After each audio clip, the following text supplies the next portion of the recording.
Hi, this is Dr. Meghamsha, your gastroenterologist. So ఈ మధ్యకాలంలో bird flu అనేది చాలా ఎక్కువైపోయింది.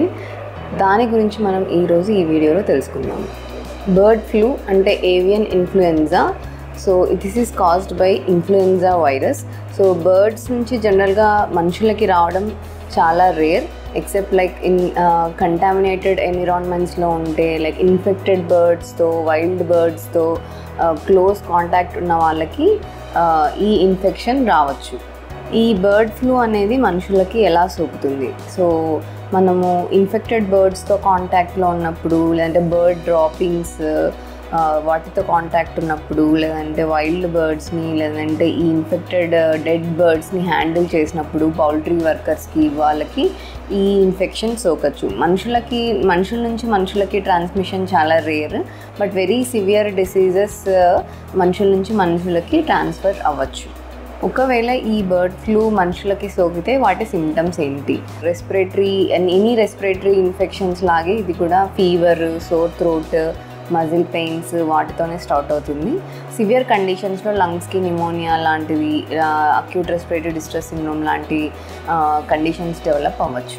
ఫస్ట్ క్వశ్చన్ అడిగేది బర్డ్ ఫ్లూ అవుట్ బ్రేక్లో, చికెన్ ఎగ్స్ తినచ్చా? ఎస్, ఒకవేళ ఈ చికెన్ ఎగ్స్ని ప్రాపర్గా హ్యాండిల్ చేసినప్పుడు మనం బర్డ్ ఫ్లూ అవుట్ బ్రేక్లో చికెన్ ఎగ్స్ తినచ్చు. ఎప్పుడు అంటే చికెన్ అండ్ ఎగ్స్ రైట్ టెంపరేచర్కి కుక్ చేసినప్పుడు అండ్ ప్రాపర్గా వాష్ చేసినప్పుడు, కంటామినేషన్ లేకుండా కుక్ చేసినప్పుడు ఈ chicken and eggs bird flu అవుట్ బ్రేక్లో తినచ్చు. చికెన్ని ఎలా హ్యాండిల్ చేయాలి బర్డ్ ఫ్లూ అవుట్ బ్రేక్లో? సో చికెన్ని at least 74 to 75 degrees of temperature వరకు మనము హీట్ చేయాలి. ఆ 75 degrees సెంటిగ్రేడ్ టెంపరేచర్ రీచ్ అయ్యేంత వరకు కుక్ చేయాలి. సో దట్ ఆ టెంపరేచర్లో వైరస్ అనేది బ్రతకదనమాట, వైరస్ అనేది కిల్ అయిపోతుంది. సో అవాయిడ్ హ్యాండ్లింగ్ రా చికెన్. పచ్చిగా అన్కుక్ చేయని చికెన్ని హ్యాండిల్ చేయడము అవాయిడ్ చేయండి.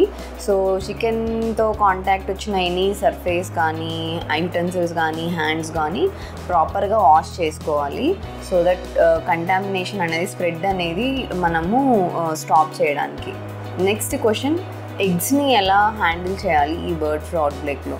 జనరల్గా మనము బాయిలింగ్ టెంపరేచర్ అంటే అట్లీస్ట్ 75 to 100 degrees సెంటిగ్రేడ్ వరకు మనము బాయిల్ చేసినప్పుడు ఎగ్స్ని, ఈ వైరస్ అనేది ఆ టెంపరేచర్లో సర్వైవ్ అవ్వదు. ఈ పచ్చి ఎగ్స్ని, రా ఎగ్స్ని హ్యాండిల్ చేసినప్పుడు హ్యాండ్స్ వాష్ బాగా చేసుకోవాలి, యుటెన్సిల్స్ని కూడా బాగా క్లీన్ చేసుకోవాలి. అప్పుడు మనం ఈ ఎగ్స్ని కన్జ్యూమ్ చేయొచ్చు. సో రా ఎగ్స్ని ఎలా హ్యాండిల్ చేయాలి? ఎగ్స్ని మనము ఫ్రిడ్జ్లో రెఫ్రిజిరేట్ చేసి, తర్వాత డర్టీ ఎగ్స్ని, క్రాక్డ్ ఎగ్స్ని డిస్కార్డ్ చేసేస్తే మనం ప్రాపర్గా ఈ ఎగ్స్ని స్టోర్ చేసుకోవచ్చు. నెక్స్ట్ క్వశ్చన్ ఏంటి అంటే, ఈ కుక్డ్ చికెన్లో బర్డ్ ఫ్లూ అనేది సర్వైవ్ అవుతుందా? సో ప్రాపర్గా కుక్ చేసిన చికెన్ అంటే అట్లీస్ట్ 75 degrees సెంటిగ్రేడ్ వరకు మనము కుక్ చేసిన ఈ చికెన్లో వైరస్ అనేది సర్వైవ్ అవ్వదు.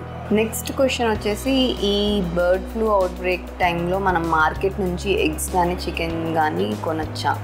ఎస్, మనము మార్కెట్లో చికెన్ కానీ ఎగ్స్ కానీ కొనచ్చు, యాజ్ లాంగ్ యాజ్ మనము కొన్నదాన్ని ప్రాపర్గా హ్యాండిల్ చేసి ప్రాపర్ టెంపరేచర్ వరకు కుక్ చేస్తున్నాము అంటే ఎస్ మనం కొనచ్చు. బట్ మీరు క్లీన్గా లేని ఏరియాస్లో, లేదంటే లైవ్ బర్డ్స్ కానీ అవుట్ బ్రేక్ ఉంది అని తెలిసిన ఏరియాస్లో మీరు కొనడం అవాయిడ్ చేస్తే బెటర్.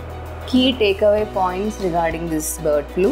ఈ బర్డ్ ఫ్లూ అవుట్ బ్రేక్లో మనం తీసుకోవాల్సిన ప్రికాషన్స్ ఏంటి అంటే, ఈ ఇన్ఫెక్టెడ్ బర్డ్స్తో ఎక్స్పోజర్ అవాయిడ్ చేయండి. సో ప్రాపర్గా చికెన్ని, ఎగ్స్ని హ్యాండిల్ చేయండి. రా అన్కుక్డ్ చికెన్ని, ఎగ్స్ని ప్రాపర్గా రైట్ టెంపరేచర్లో బాయిల్ చేసి కన్జ్యూమ్ చేయాలి. హ్యాండ్స్ బాగా వాష్ చేసుకోవాలి. యుటెన్సిల్స్ కానీ, ఎక్స్పోజ్ అయిన సర్ఫేస్ కానీ నీట్గా క్లీన్ చేసుకోవాలి.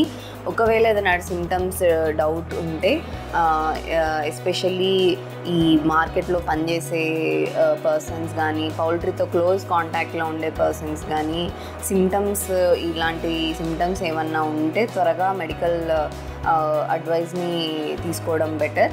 అండ్ మీరు ఇన్ఫెక్టెడ్ బర్డ్స్తో కానీ వైల్డ్ బర్డ్స్తో కాంటాక్ట్లోకి వస్తే కనుక ఇమీడియట్గా యూ సీక్ మెడికల్ అడ్వైస్.